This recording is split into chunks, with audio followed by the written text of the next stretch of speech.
everybody to Hurricane Prep, keep your home and family safe. This presentation is being put on by Lakewood Ranch CERT. It's a free service. It's something we do to try and help our neighbors stay safe during the rough season that we might get some years. My name is Jim Emanuelson. I've got the honor of serving as president for CERT this year. And we are an organization of entirely volunteers who live in this area. And I'll start with just a few words about CERT. I'll turn this over to Pat Knowles, who will talk about the Hurricane Prep session. And then at the end, I'll show just a 3-minute video and then close, and then we'll open it up for Q&As. We do want to make this as easy for you as possible, but we're going to show a number of links and a number of, don't worry about writing it down, no need to take notes. We will send you an email after the presentation that has all the links. It has a link to our website, and we got a lot of hurricane prep information on the website where you can see the how to prepare for a hurricane guide from FEMA. Ready.gov has got a lot of good information. Alert Manatee. These other things will be brought up in the presentation tonight, and we'll send you all the necessary links via email afterwards. So hopefully sit back and enjoy the show. What is Lakewood Ranch CERT? We are neighbors helping neighbors. We are 100% volunteer, and our mission here is to make our community disaster resilient. We're not going to stop the next disaster, but we can help our community come back. We are trained first responders for large-scale disasters, and I'll explain a little bit more about that in a minute. Our training comes from FEMA. There's a 20-hour curriculum everybody in CERT goes through, and we work with Manatee County Emergency Management. They're our sponsor. And we also work a lot with East Manatee Fire and Rescue. That's the fire company that supports this area of the county. A lot of people don't know there are a lot of different fire companies in Manatee County. And then we have almost 200 volunteers right now. And this picture that I'm showing now is a picture of my graduation class when I first completed my CERT training. But FEMA, Manatee County Emergency Management, the fire company, and our volunteers all come together to make Lakewood Ranch CERT what it is today. We educate residents about disaster threats and disaster preparedness. So that's what we're doing tonight. It's free, it's information for you, and we hope you find it interesting and help. We also respond during major disasters, and we can provide safety support to our community. We try and educate people across Lakewood Ranch. If you don't live exactly in Lakewood Ranch, that's okay. We're fine. But that's our target. That's who we're trying to educate. And then we actually respond in phase 1 of Lakewood Ranch. And this is kind of a blow-up of the phase 1 area of Lakewood Ranch. And we have 4 homeowners associations and 5 CBD areas in this area. So all of our active members today, or most of our active members, live in this area. And you say, okay, well, what if I don't live in this area? I'll just leave it out. If somebody could mute their mic, that would be helpful. If you don't live in this area, and we're in Lakewood Ranch, there are other CERT programs in the county today. Waterleaf, trying to grow and get members. Greenfield Plantation. Central Park was active for a while. They didn't have enough members, so they kind of went inactive. Trailer Estates in University Park are active.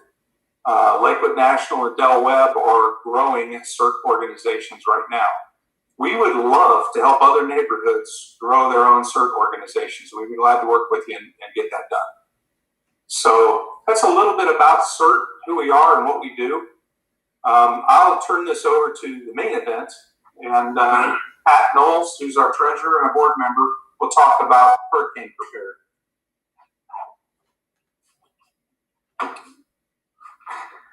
Well, good evening, and thank you for joining us. Welcome to paradise. No longer will we worry about the polar vortex. We won't be thinking about wind chill factors, because if we get a wind chill factor of 55 degrees, we think it's horrible. But now, in this land of never-ending, perpetual highway construction, we do have to think about other things, that being hurricanes, flooding, and tornadoes. Now, we're 10 to 15 miles back from the Gulf, but the question here is, what kind of damage can these storms do to us? And what have they done in the past? Now, there's a couple terms that are going to be new to us here, because now we hear about hurricanes and they're categorized by categories. So in other words, we are category 1, 2, 3, 4, and 5, and it's based upon the strength of the storm. Tornadoes, likewise, are based upon the strength of the tornado, and now we use an EF scale for that. It's called the Enhanced Fujita scale, and that can be a 0 to 5 scale, but it's really based upon the wind speed, and we'll talk about how that is actually calculated when we have an event. Now, in any kind of disaster preparedness, the basic question that we have to deal with is, are we going to stay or are we going to leave? And so if we're going to evacuate, when do we go, where do we go, and what do we have to bring? If we're going to stay, we have two options. We can either shelter at home, and we need to know how to prepare to do that, or we can go to an evacuation shelter. And we have to know exactly what we're going to expect when we finally get there. Now, unlike snowstorms that occur up north, hurricanes are not an every year occurrence. And so there are some areas that have not had a hurricane in 10 years, a direct hit. And so what happens is the real estate professionals tell you that when you buy that home, you don't get hurricanes. But what it really leads to is complacency and a lack of preparation. If you remember last year, it was kind of a very active season, 30 named storms. And if you take a look, the area that we're really interested in is right here in the Gulf. And probably the unluckiest spot in the nation last year was Lake Charles, Louisiana, because they were hit by direct hit with 2 hurricanes. Rarely happens. The other thing that happened was that the first named storm came up in May of last year, like this year. Anna was named a week ago. It's not an impact storm for the United States, but it's still a named storm. So this hurricane season is now kind of pushing the timeline that we think about, because we think about June 1st as being the beginning of the hurricane season.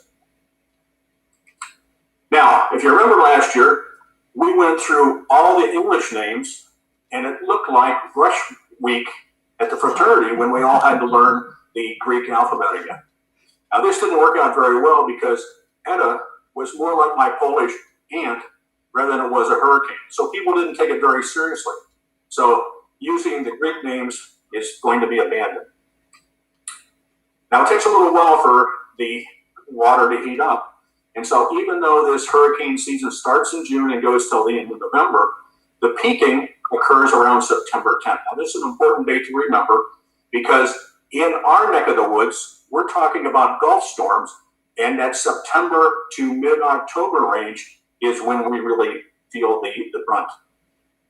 Now, a little idea on what hurricane categories are.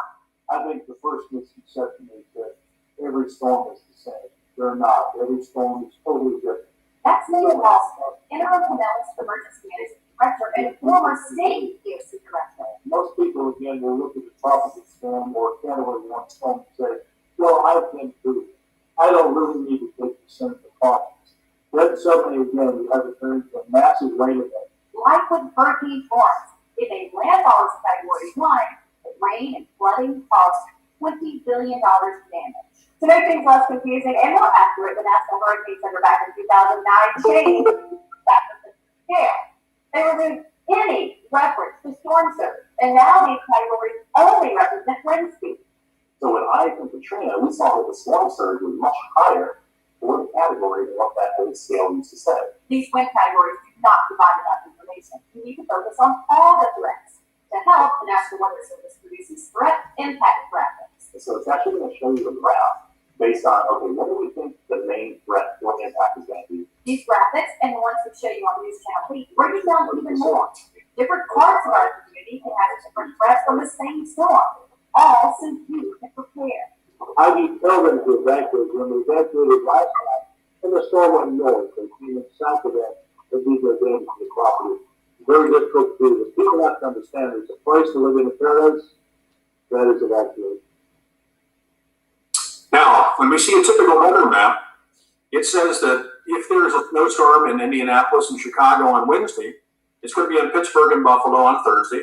It's going to be in New York and Boston on Friday. And so we run out, we buy bread, milk, and toilet paper, head home, turn up the heat, and we shelter in place. Hurricanes are a little bit different. This is our weather map for a hurricane. It's called a spaghetti diagram. And what it is an amalgam of the European model and the NOAA model that is based upon history. And so when you take a look at it, 5 days out from the impact, the accuracy prediction is roughly 20%. Now, this occurred in 2004. If you remember, the Republican National Convention was being held in Tampa. And everybody from Tampa was so worried about this storm that there was a mass evacuation heading to Orlando. Well, the storm came up and Charlie turned at Charlotte Harbor and went up through Orlando.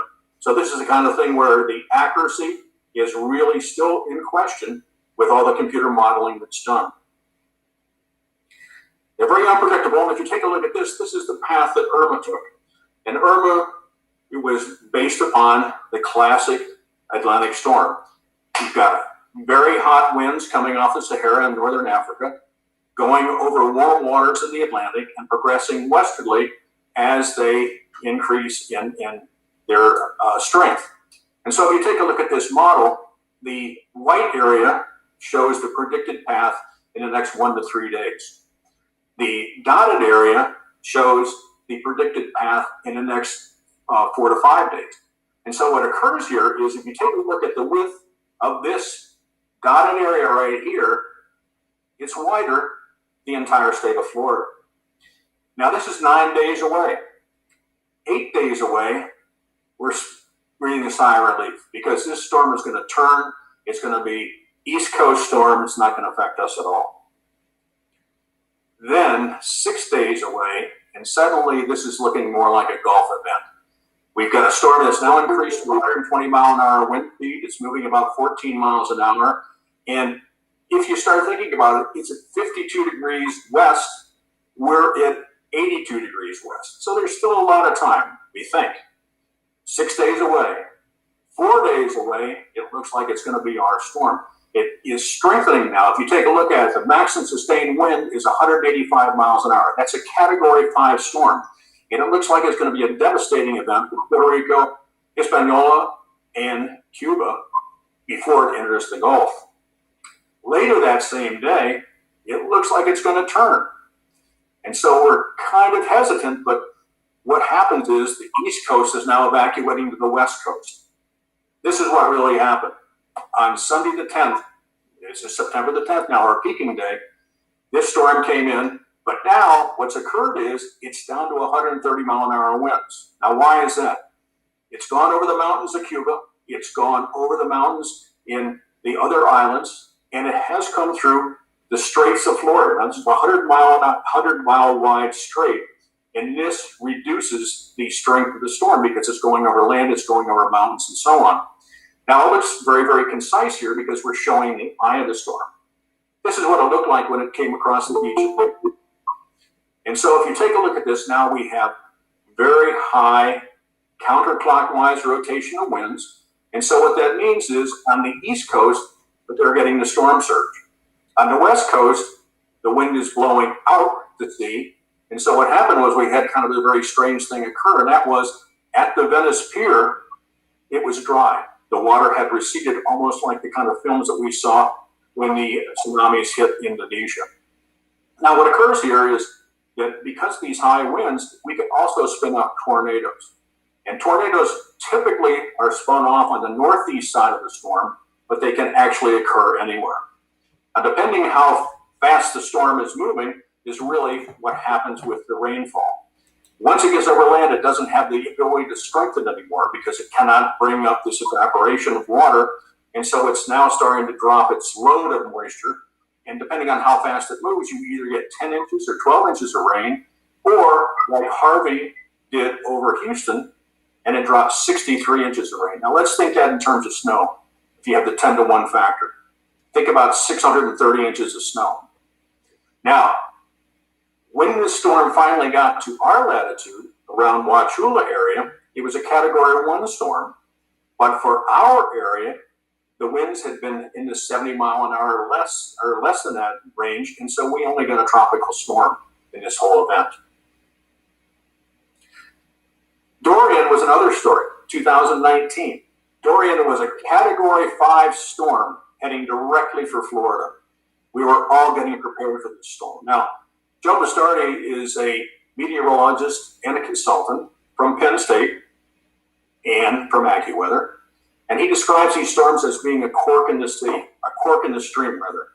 And so what happens is these storms are affected by jet streams, they're affected by high and low pressure zones, or by wind speed. And so what happened was this Category 5 big storm stalled over the Bahamas.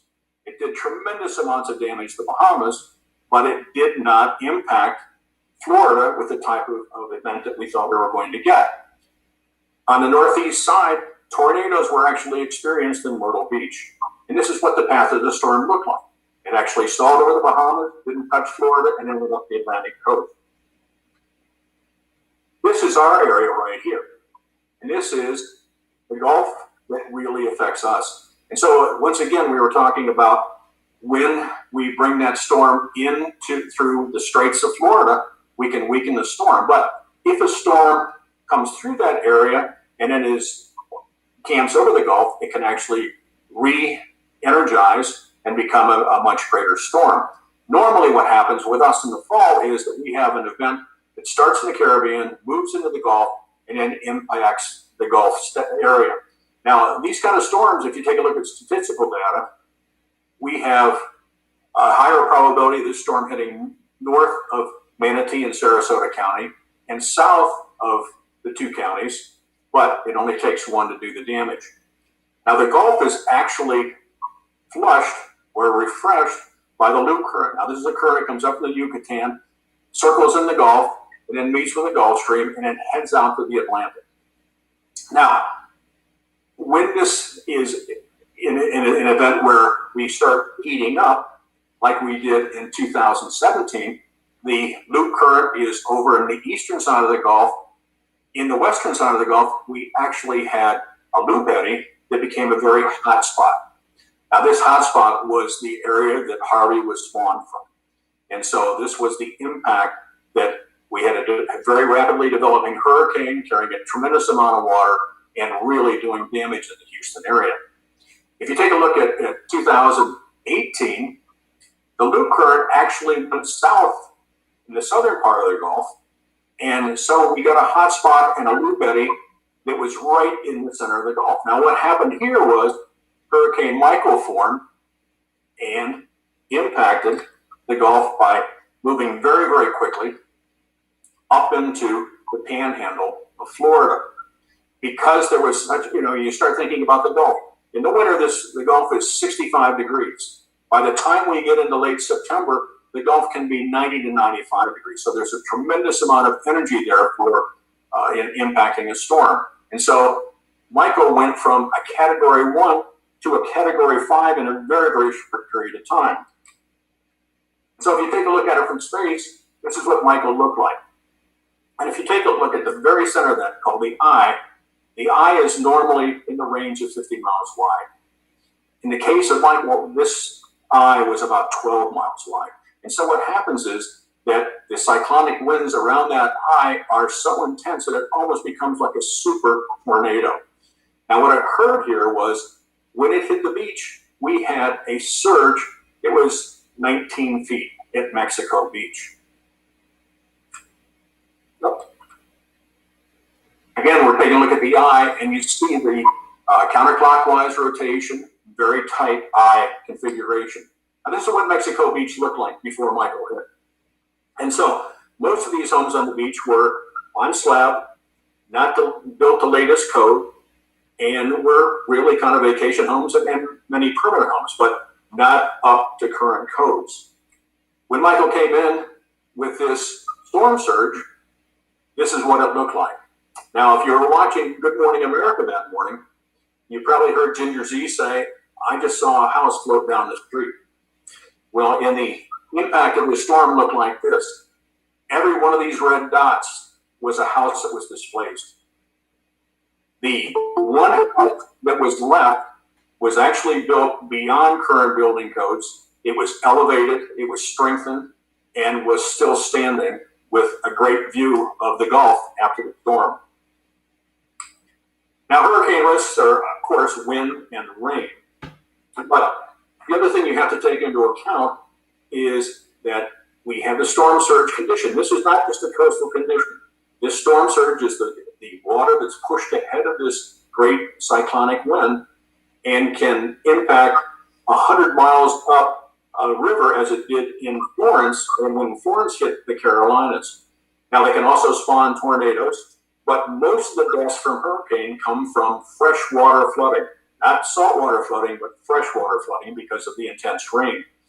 The thing to remember is that your homeowner's insurance covers you for wind and rain. It does not cover you for flooding. And so if you are to protect your home for that, you need to enroll in the federal flood insurance program. But keep in mind, there's a 30-day waiting period, so don't wait till the water is rising. Now, a couple facts here. And if you take a look at it,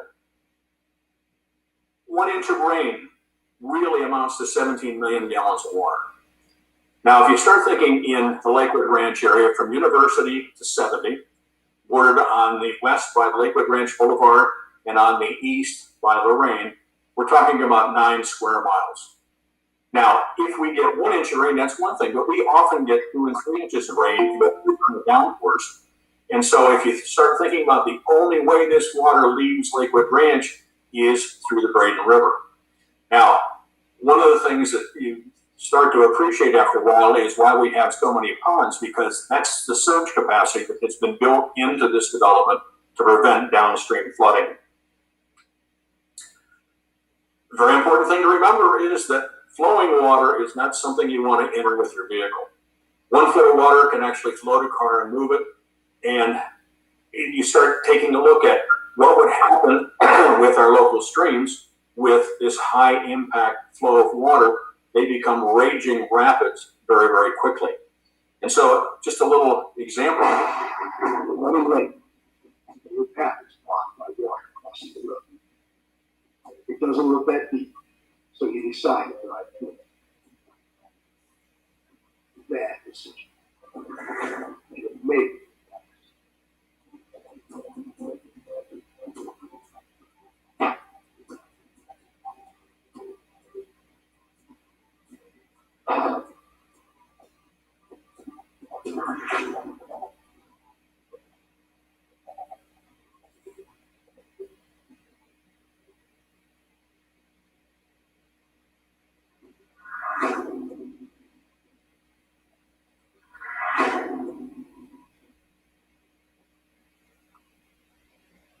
Now, if we get away from an animation and actually look at a true depiction, this is in Australia. It's not going to take much. But look at it, it's becoming fast.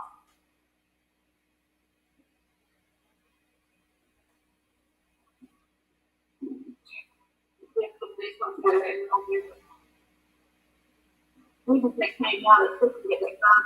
Oh, yeah. Oh, oh my goodness. Don't, just let it go. This is the time you check and see how many payments are left. Anyway, let's take a look at what this means to our area.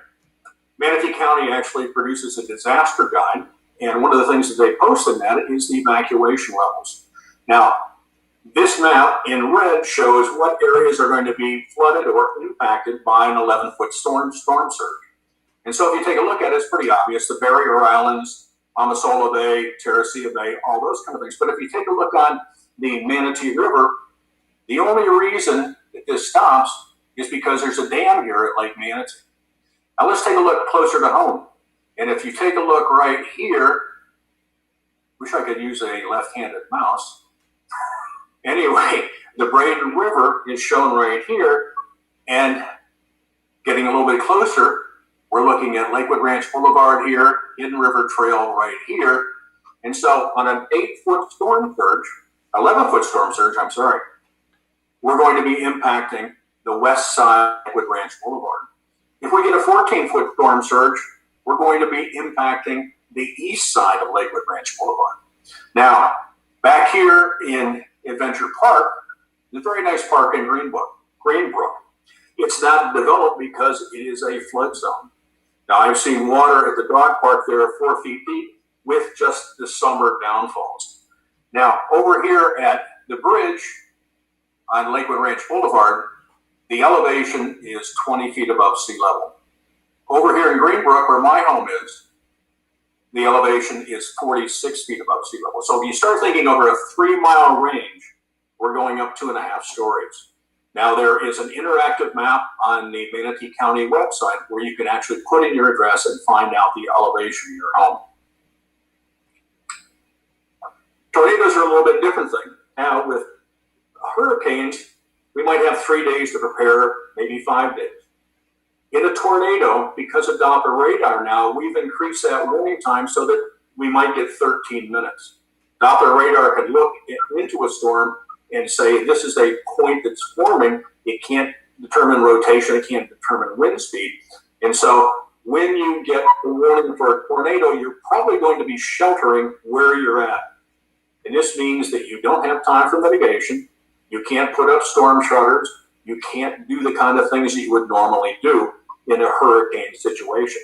And so what we recommend is that you go to the most interior room with the most structure in your home away from windows. Now, the normal thing was to get in the bathroom and put a mattress over your head. Most of our bathrooms are on outside walls with windows. So the better result is to enter the smallest room that you have without windows. That could be a pantry. It could be a wine cave. It could be your laundry center, because all those areas are probably without windows, and it's a smaller structure with more structural rigidity. Now, if you have any kind of head protection, like a helmet, even a bicycle helmet, the recommendation is to put it on because there could be falling debris from this kind of storm. Now, we were talking about the enhanced Fujita scale before and how tornadoes are actually characterized. In this situation, because there's no time to measure wind speed when a tornado is upon you, the actual determination is based on damage. So they take a look at how trees have been sheared off and twisted, what kind of damage has been done to buildings, and back calculate wind speed to determine whether it's an EF0, EF1, EF2, like that. Now, this is not a Midwestern occurrence. These storms or these tornadoes can occur just in summer thunderstorms here in Florida. And in fact, there is a tornado alley that's designated between Tampa and Orlando where they get a high number of storms. We've had tornado warnings in Manatee County, and they've done damage, and there were actually fatalities in Duet a few years ago from a tornado that touched down at that point. Early warning is the key to this, and that is the weather alert radios. These are based upon local alerts and will wake you because they are battery operated or they can be regular AC power, but they will wake you in the event of a storm if it were to occur at night. In Manatee County, we have an Alert Manatee system. Now this replaced the Code Red system that they used to have. And Alert Manatee allows you to go online and register for this, and they will use all forms of media to contact you. Now, the important thing on this is when I signed up for it, there was a box you could check for all alerts. And so that first evening, I was awakened by a heavy fog alert, which wasn't appreciated. The next morning, I went back on the system and then checked the actual things that I wanted to be alerted for. So that's one of the things to think about when you're setting up your Alert Manatee system. When we get into hurricanes, there's some deadly misconceptions. One is there'll always be time to prepare. We can always evacuate. And finally, we've been through this before, so we'll just shelter in place. The basic decision, again, evacuate or stay. So when you start thinking about these storms on a Category 1 or Category 2, there's a lot of noise, a lot of rain, all this kind of thing, but probably going to stay and shelter right in place. Category 3 now, we're getting into a major storm. This might be one of those kind of things where I really want to stay at my home. A Category 4 is a devastating storm. storm. And so that is probably time to leave. And a Category 5 is a storm in which there might not be anything to come back to. So those are the kind of decisions that are based upon really the strength of the storm. If we're going to evacuate, you got to remember there's only two directions you can go. You're probably not going to go west, no place to go there. South is probably where the storm is coming from, and so you've got a north or an east evacuation area. If you're going to fly, the flights are going to be limited because the airlines are going to pull their planes up north out of the storm possibility. And so when you start to think, when do I go and where do I go? You know, if we're going by car, do we have reservations and so on? What do we need to bring? You know, you need to be self-sustaining. If we have pets, we need to make provision for that. And so if we're going to leave, we've got to do some securing of the house to make sure we've got something to go back to. And it's best to notify a neighbor or somebody who is going to be local so that we're not doing a search for you and can't account for your whereabouts. And there's also the plan B, and that is if you're deciding to go north on I-75 and you get to Tampa and find out there's nothing moving, you may have to go east. So it's always, you know, have your best possibilities in mind. Now, what occurs with a hurricane is 48 hours ahead of the projected impact time, they're going to say, we have a hurricane watch. And that means that conditions are very favorable. You should be preparing. 36 hours ahead, there's a hurricane warning. That means it is going to happen. Very, very likely. And so what that means is it's probably too late to leave. It's time to evacuate low-lying areas and finish hardening your house. If you're going to leave, don't wait too long, because if you take a look at I-75 going north at 4 o'clock on any weekday, you'll find that it's got an actual speed of about 25 to 30 miles an hour. When people start evacuating, it's going to be slower than that. And so that 2-hour trip to Ocala may turn into 8 hours. You've got to make sure that you have provisions when you leave, because the fueling stations may not be open, may not have power, even though they're required to have backup generators now. But the services may not be there, groceries, hotels, and that sort of thing. This is what happened during Irma. Florida had a population of roughly 21 million people at that time. 6.6 million evacuated. So it was kind of lonely when you kind of walked out after the storm and there was nobody else on the street. One of the other things to remember is Florida does not reverse the traffic. If you're in Texas, reverses traffic coming out of Houston, so they have a mass evacuation. Florida does not reverse traffic. So all the lanes you have going north, all the lanes you have now going east are the ones you're going to have. And so that leads to the congestion. Of the 5 most difficult hurricane evacuation areas, 3 of them are in Florida. Of course, Southeast Florida is the Miami, Fort Lauderdale area. But if you take a look at it, our area is the most difficult to evacuate from. If you finally evacuate from Southwest Florida, then you get into the second most difficult area around Tampa Bay. So this is one of the considerations on don't wait too long if you're going to evacuate. If you go, make sure you have some place to stay. You must have reservations, and the last thing you want to do is ride out this storm in a roadside rest. When you decide to leave, these are the classic go bags that we're talking about, but now you don't know how long you're going to be, so you've got to have food, water, clothing, documents that are irreplaceable. And the other thing to remember is that it's going to be a cash economy in the absence of power. So ATMs are not going to work. The credit card systems are not going to work. So you really need to have cash. And cash should be lower denomination bills, because you don't want to use a $100 bill to buy 3 bags of ice. Maps are a critical thing to have in your car, because once you get off the interstates in Florida, it gets pretty rural pretty fast. Now, I know that my GPS still shows me going down through a field when I leave University on Lorraine and go to Fruitville.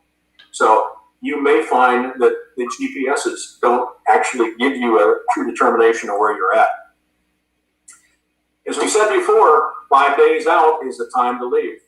This is it. Pack up, secure your home and let somebody know you're leaving. The other thing we said about 5 days out, though, was the accuracy prediction was around 20%. And so you may just simply have an unplanned vacation if you leave that early. If you're going to stay here, you have two options. One is staying in your home. And if you do you have provisions for 7 days? Can you support yourself for 7 days with food and water and so on? If you go to a shelter, when are you going to go? What do you need to take? And what if we have pets? How do we handle that? Then there's also the plan B again, because we're going to stay in the house, but now it's a Category 4 storm. Do I want to be there, or do I want to go to a shelter? So you've always got to have the backup plan for that.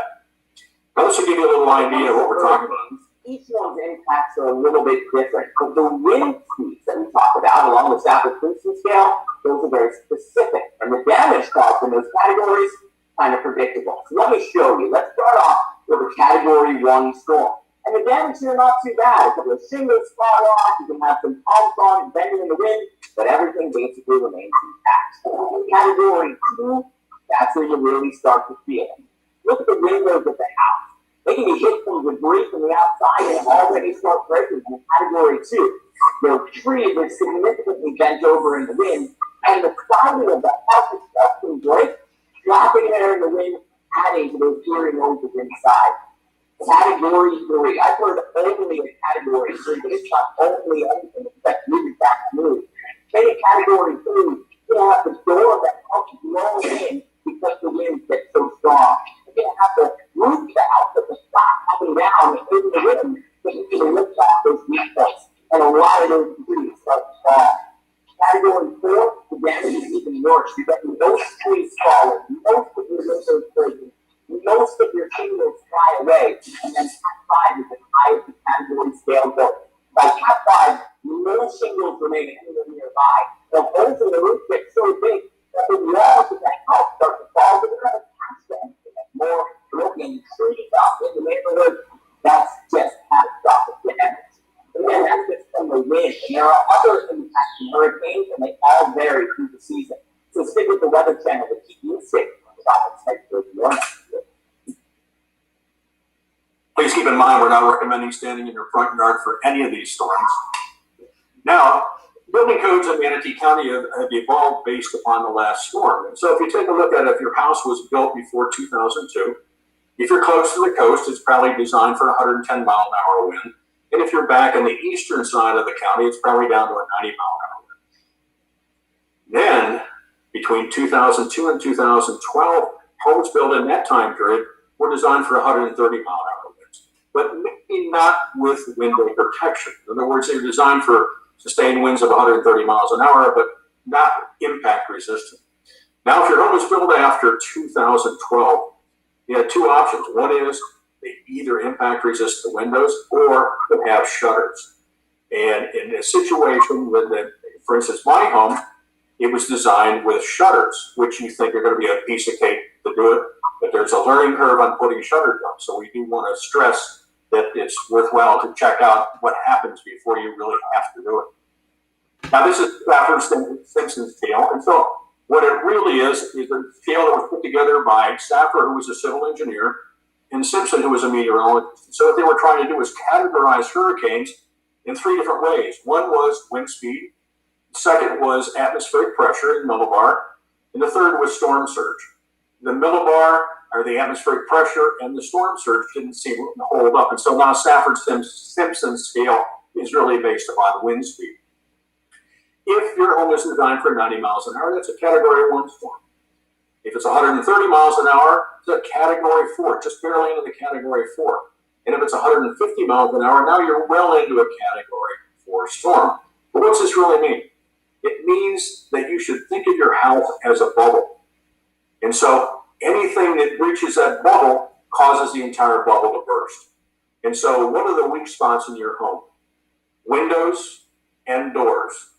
So in my home, for instance, built in 2013, it only took me 2 years to figure out why the outside doors open rather than the traditional thing of outside residential doors opening in. Usually it was Residential doors open in, commercial doors open out. In the design for after 2012, the outside doors are designed to fail closed rather than to fail open. So they fail from the open position into the frame, which gives you more strength. Now, the windows either need to be impact resistant, which simply means they will still shatter, but they won't breach, they won't break.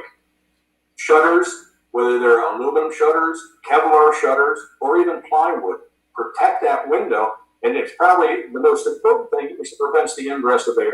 So if the window is breached and the wind starts coming in, then we start getting lifting forces on roof and walls, and that's kind of thing where we can actually lead to failure.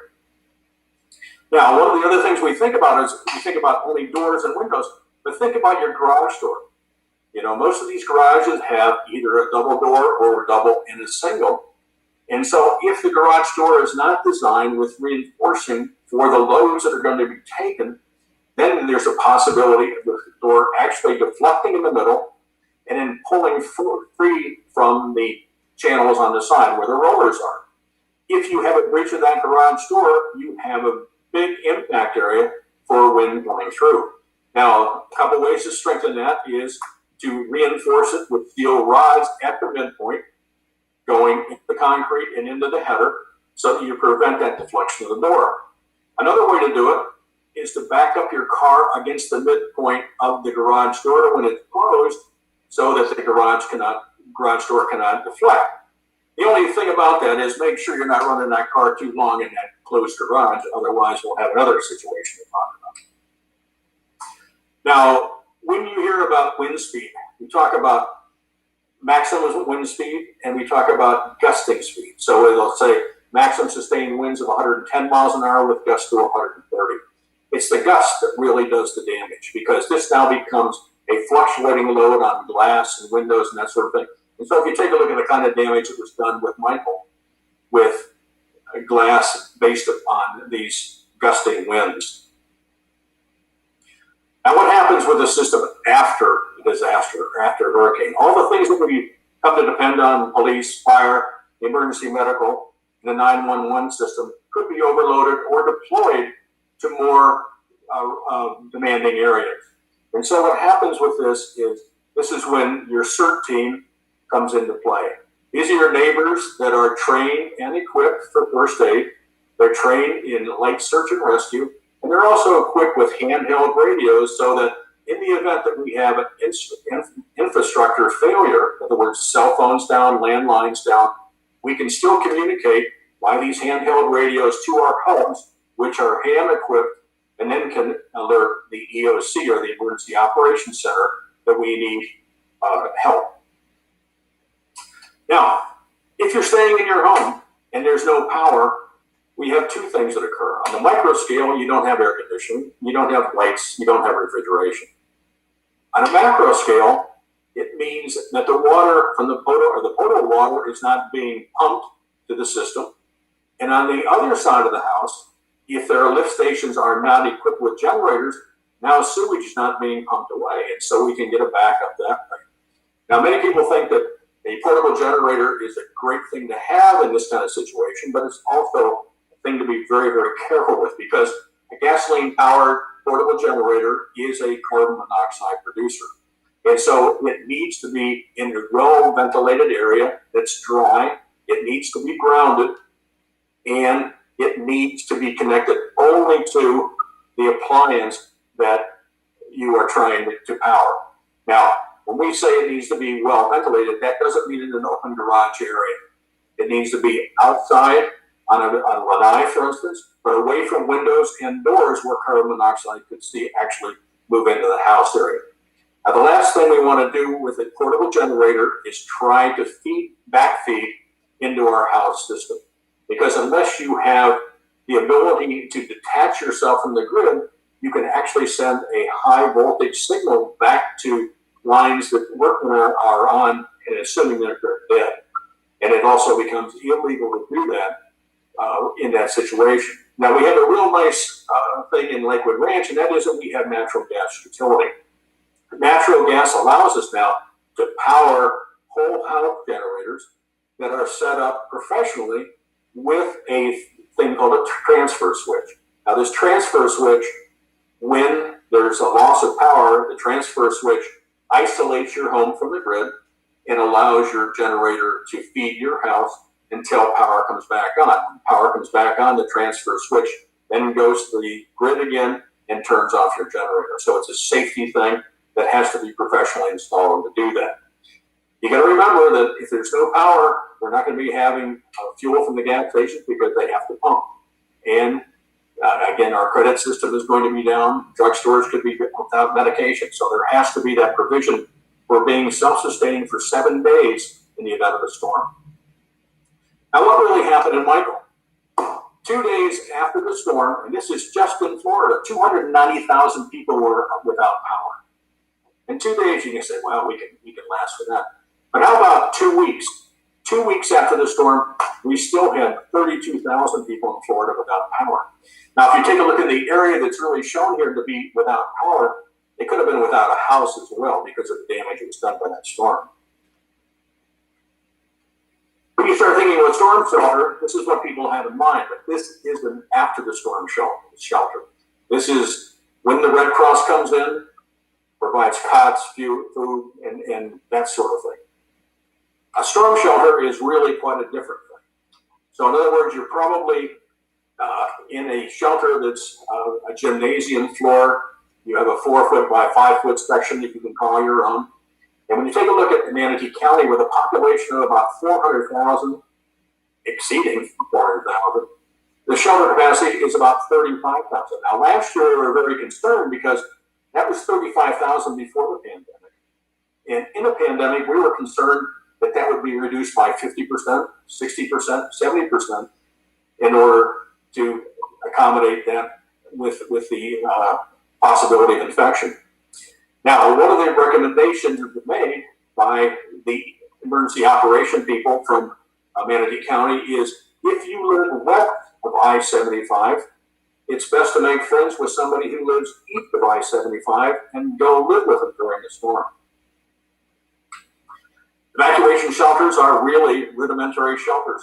They are small space for you. They may or may not take pets.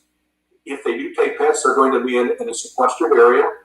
You need to provide your own supplies, food, water, and so on, and you're going to be held in that shelter until the curfew is over. The Red Cross shelter is an after-the-storm kind of shelter. It's more formal with cots, blankets, and trained staff, and that sort of thing. Again, pets are a question. Now, in Manatee County, we have special needs shelter, and these are shelters that are generator-equipped for medical needs. The important thing to remember here is in order to get into a special needs shelter, you need to pre-register.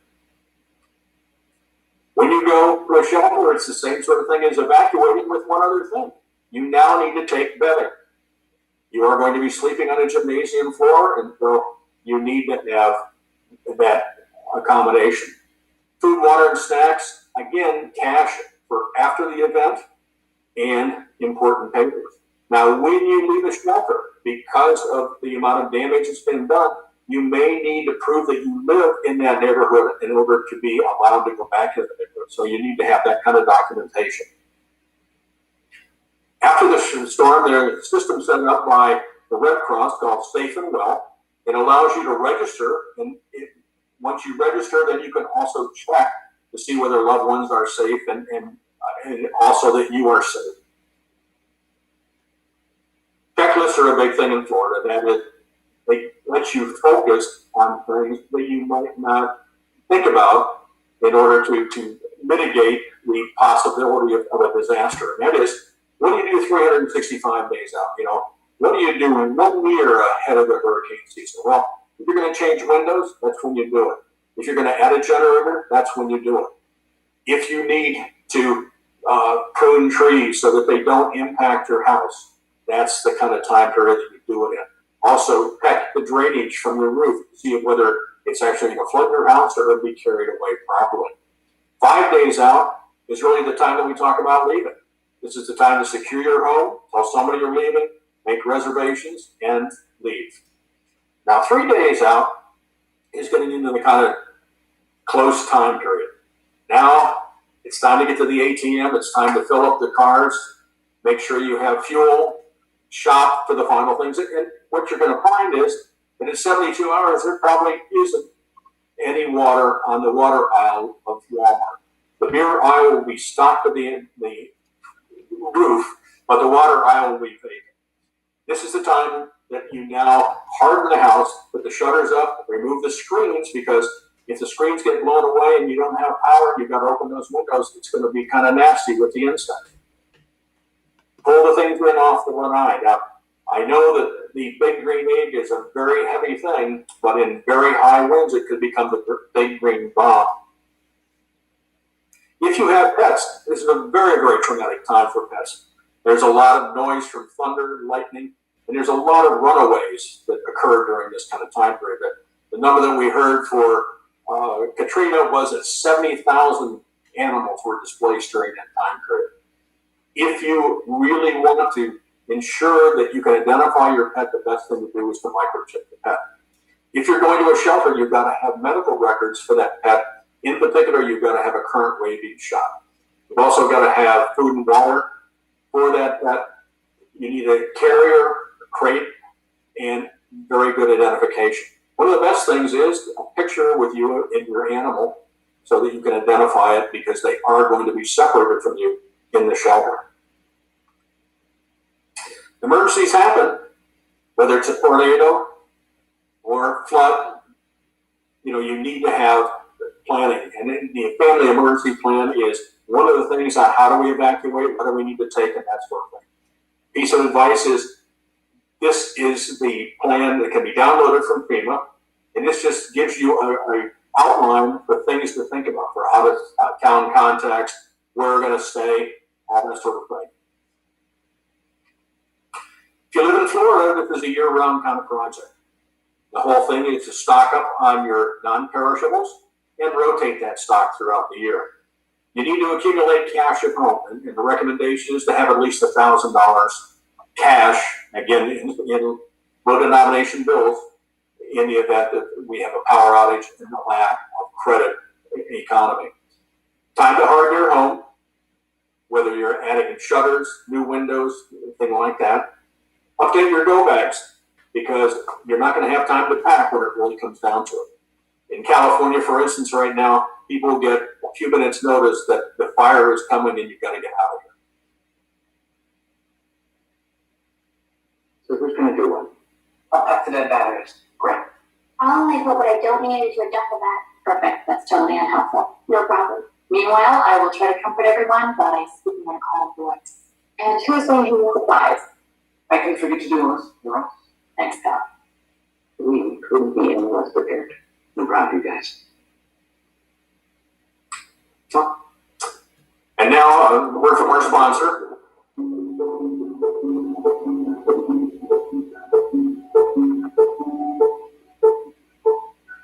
Being first of the hurricane season, we had our annual media day where we reach out to our media partners to get this message out to the public.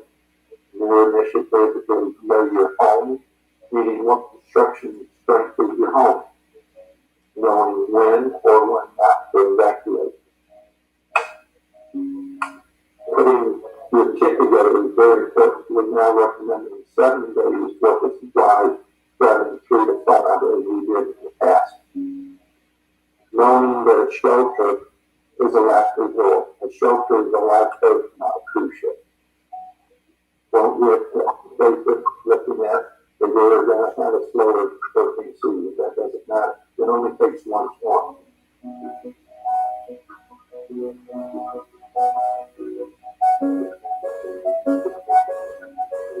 Put your plans together now. Put your kids together now. Now is the time to be prepared. For more information on how you can prepare today, visit mycommunity.org/manage-ready. Now, one of the things I want to summarize with is that I'm not a meteorologist, even though I did say, no, never mind. But we've had help from 2 local meteorologists. One is Bob Bunting, who is a meteorologist and a consultant here in the area. And another is Daniel Noah, who is a meteorologist from the National Weather Service. And with their permission, we have used many of their slides and illustrations. One of the things that Bob Bunting comes up with is that we must remember that living on a peninsula, as we are in Florida, we have 1,350 miles of coastline, second only to Alaska. We are surrounded on three sides by water. At 27 degrees north, we are only 2 degrees north of the Tropic of Cancer.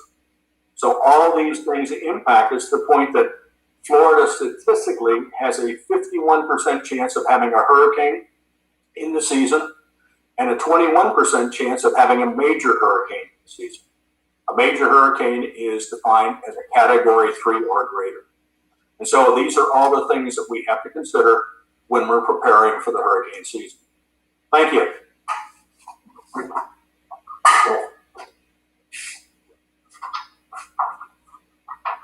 We're doing a little shuffling here. Thank you, Pat. I appreciate you for sharing all that good information with us. At the beginning of this, I promised you a little 3-minute video and then a close, and then we'll go into Q&A, and we'll do the best we can with that online. Here is a little video about CERT.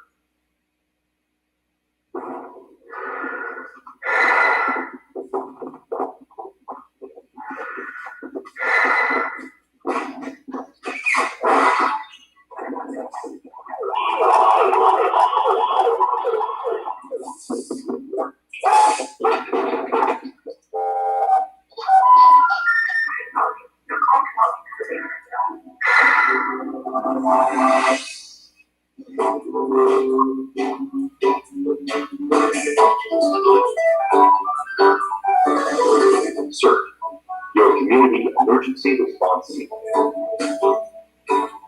The CERT program educates people about disaster preparedness and trains them in basic emergency response skills, such as foam and fire suppression safety, light search and rescue, life safety, emergency medical operations, and team organization skills. Training to accomplish the greatest good for the greatest.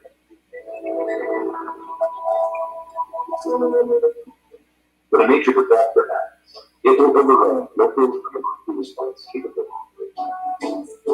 Certain members can apply essential first response training learned in the classroom and from real-life exercises to give critical support to families, neighbors, and our community until help arrives.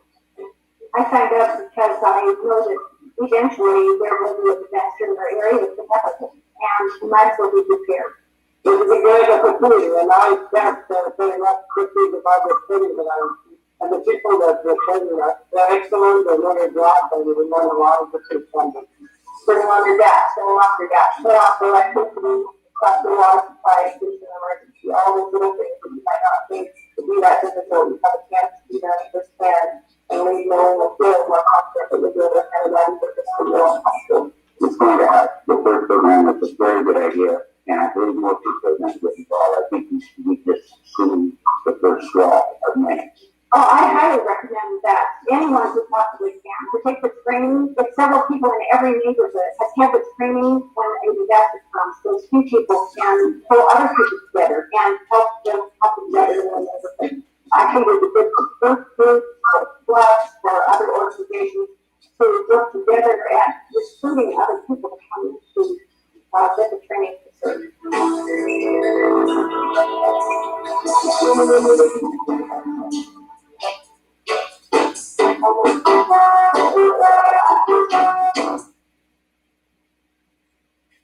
Okay, we would love to have as many members as we can in our CERT program here. And if you are interested, it's a benefit to you to join your local CERT organization because it can help you be better prepared in an emergency. You can get a great feeling from helping your neighbors. We're all volunteer. We're neighbors helping neighbors. We get a lot of free continuing education. We have skills refresher courses. And we get to participate in community and county-wide disaster exercises. Some of our members have had fun going over to the airport and pretending to be survivors of an aircraft crash. There is no membership fee. It is a little bit of your time, and really what it is the training program we were talking about But it also benefits your family. Certified members do receive a CERT backpack. So all Manatee County residents will get a backpack from us, and it's stocked full of things. You can get weather reports from Manatee County, and you get to share knowledge with your neighbors. People ask, well, what does it take to be in CERT? Really, it's training. Today's session is really the first part of our training. I hope you learned quite a bit about hurricane. We have our FEMA training that I talked about earlier. We do it in 4 sessions. Different people do it in different numbers of sessions, but we find this works out really well. We hold 3 of our sessions at Lakewood Ranch Town Hall and the 4th at the fire department on Lakewood Ranch Boulevard. We do have sessions coming up in June, and there are a few openings. But we ask people to complete some annual skills refresher training, maybe 90 minutes a year. It's really not a lot of time. But we do ask people to communicate. Once you're in CERT, we reach out to our members quite a bit. There's a monthly newsletter, there's information. And if a storm is coming, CERT members are here to keep themselves safe and then help their neighbors. So if you don't have to stay during a storm, if a storm is coming and you think it's best for your family, I want to evacuate, just tell us and we're all good. You're doing what you think is best for you and your family. We have 5 CERT meetings a year, and we have neighborhood teams. And many of the neighborhood teams do social things together, and it's really quite a nice neighborhood building experience. Now that you have all this education, we are going to send you an email, as I mentioned at the beginning of this, with a lot of links in it. We hope you enjoy the links. If you are interested in joining us, please just respond to the email, and we'll do what we can. If you can make the June class, we would love to have you. As I said, it's free of charge. But more importantly, communicate with your family. Please help build that plan that Pat was talking about. We really want you to be safe if something happens. There is the disaster preparedness sales tax holiday coming up. So I want to make sure everyone knew about that. From May 28th to June 6th, you can buy disaster preparedness hurricanes or supplies without paying sales tax. And some examples are on the slide. But that's coming up soon. So I wanted to make sure you guys had that information and we're ready for it. That is the end of our prepared talk today. I hope you enjoyed it and got something out of it. And Karen will send you that email that we promised with all of the links to everything Pat talked about. And I think at this time we can open it up for comments. I think Karen might have been watching the chat box. We'll let Karen moderate. Okay, thank you. Looks like we don't have any questions in the chat box right now. If you want to type in a question to the chat box, I'll read it to Pat and have him do it, or you can raise your hand and then we will, when I see you've got a hand raised, I will go ahead and ask you to ask your question, because Pat and Jim are both there available for questions. Anybody have any questions? This is a whole lot more interactive in person. Okay. Pat is often a very engaging and entertaining speaker, and it's really hard to tell all of your jokes when you're just talking to a computer screen. There's no feedback. So sorry, Karen. No, Patty Lee just thanked you for the program. She's moving to Lakewood Ranch within a year's time. David, what's your question? David Benford. You might be muted. I ago when we first came here, we said, no, we just don't really have the time. We're snowbirds. We just, other people can do this. And then it got really interesting and we heard about some great training. So we went to a training session, and I'm a nurse and David is a retired healthcare executive. And we're like, this is awesome. You may think you know how to handle things until you go through the CERT training. And you say, oh my gosh, screens? I never thought about my screens. There's so many things to learn on a large and small scale that have benefited us. And through Irma, we were able to help our neighbors as well, and which was a great feeling. And so I would urge anyone who's kind of on the fence, you will never, ever regret being part of this organization. Well, I know we sure don't. I agree. Great, thank you. Mike has a question. Pat, you said there was a 51% chance of a hurricane, but he missed the percentage of a major hurricane hitting Lakewood Ranch. 21%. That's really Florida, not Lakewood Ranch. Yeah, I'm sorry, Florida, that is. We can't see Pat. He's hiding off screen. All right. You're probably for Pat. The probability is really from Florida, so I don't think it's been localized to Lakewood Ranch. It probably, if you were to think about it, in most cases, you have a higher probability on the East Coast than the West Coast. But still, the probability that I was talking about was based upon the whole state of Florida. And that's 51 and 21. 51% for a hurricane, 21% for a major in a given season. Okay, Mike says thanks. Robin, you have a question. Yeah, this is Eric, Robin's husband. Okay, sorry. So here's the question. We're kind of having a little bit of a debate.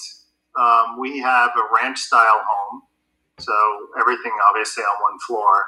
Mm-hmm. And for a tornado, we've got a great walk-in closet that I go hide in for bad thunderstorms. There's no windows or anything, but all the walls are outside walls. And then we've got a laundry room that's off of the garage, which is a relatively small room that also doesn't have any windows. Do you have a recommendation, Jim or Pat? Yes, I would go to the laundry room, actually, because if you take a look at it, the laundry room has probably got one outside wall, which is probably a block wall or a reinforced wall. And then the other walls on the inside are concise, and so you have more structure in that kind of tight environment. Okay, great. Thank you. My wife always says she's going to go to the pantry, and there'll be a lot of cookie crumbs after the storm. Incredible.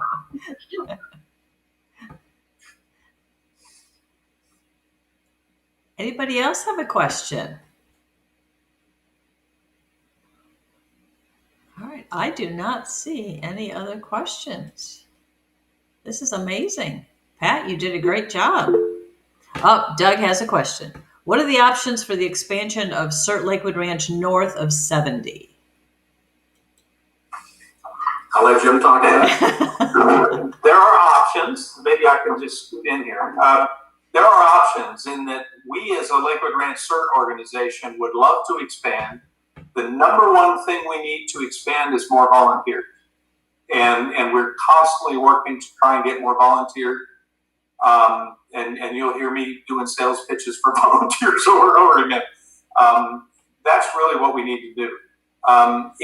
If there are enough, if we can encourage enough people north of 70 to get the training and then decide they want to build a team, the easiest thing to do is to kind of start a local team and then work as a local team.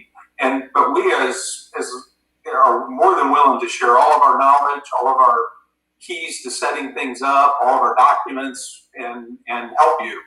And then once you get to be a size, we can talk about coming together as a big organization. And the next basic training is actually coming up this week. The first session is at Tuesday night? June 2nd. June 2nd. That's Wednesday night, sorry. For 3 hours. And then the next Saturday, the following Saturday, which I believe is the 6th, it's going to be like a full day session. And then it meets again back toward the end of the month. I believe it's like June 22nd and June 26th. So it's like that Tuesday night and then the Saturday night. Or the all day Saturday. So if you're interested in doing that, please respond to the email that you get tomorrow. I think last time I checked, there were still 3 spots available. They will be filled. We have a list of people that we're contacting. So the sooner, if you're very interested and you think you're available on the dates, reach out to me and let me know. I'll send you for sure the dates. And if you can make it, we'll get you slotted in. And I am not seeing any other questions or anything. And while we're waiting for a question, just What types of food do you stock up on?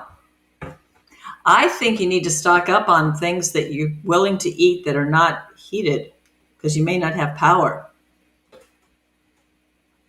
Pat? The most important thing is to have non-perishables, because we can't rely on refrigeration, but you also have to have a source of potable water. And so if the water supply is off, you need to be thinking about a gallon of water per person per day, 3 quarts for drinking, 1 quart for essentially food preparation and the like. Now, if you take a look at a lot of the survivor type of foodstuffs, they are dehydrated, and so they'll last for 1,000 years, but they do require water to make them palatable. And so it becomes the very important thing that you can have all the dry stuff in the world, but the next thing that you'll find out is that if we don't have potable water and we don't have bottled water, one of the training things that we do in CERT is learn how to make pond water potable water. So we get creative. It's nice having a chemist with us,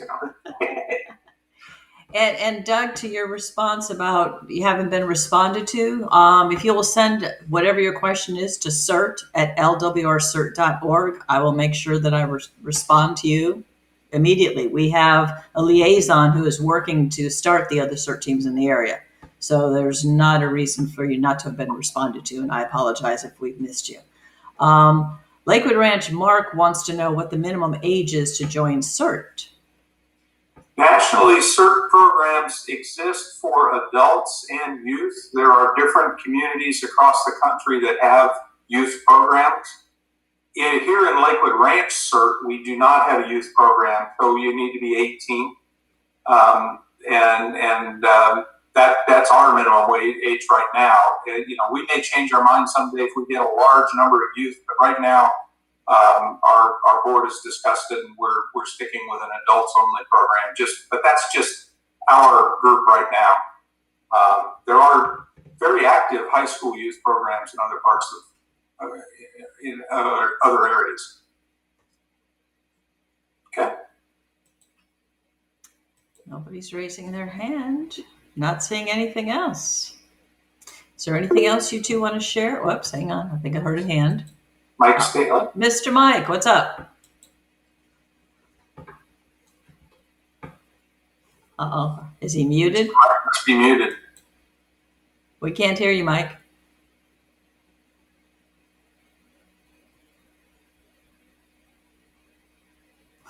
Uh-oh. I'm assuming it's a different mic than me. Yeah. It is, but do you have a question? We'll let you talk, Mike. You hear me now? Oh, there you are. No, you actually. Okay, Jim, I'm going to send you 2 names of people in the Bluffs, unless they have already contacted you. I don't want to mention their name right now, but there are 2 people that are interested. Oh, that'd be great. So I'll send them to you tomorrow. Thank you, Mike. Appreciate it. Yeah. You're good. All right, so that means there's 1 spot left.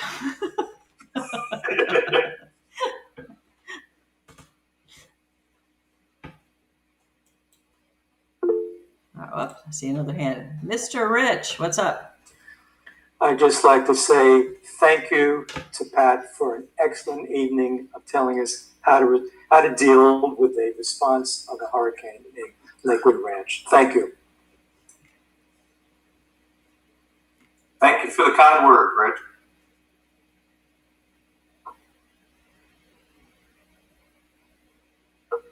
All right, I'm not seeing anything else. So, are we willing to wrap up? Oops. Oh, you are welcome, everybody. Thank you for coming. I don't know if Jim mentioned, you will be getting the email from me tomorrow that lists all the links and everything that Pat talked about.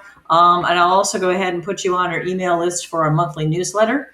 In it, you'll see recaps of meetings that we have, important information about hurricane season that's coming up, and anything else of information that we share with our members.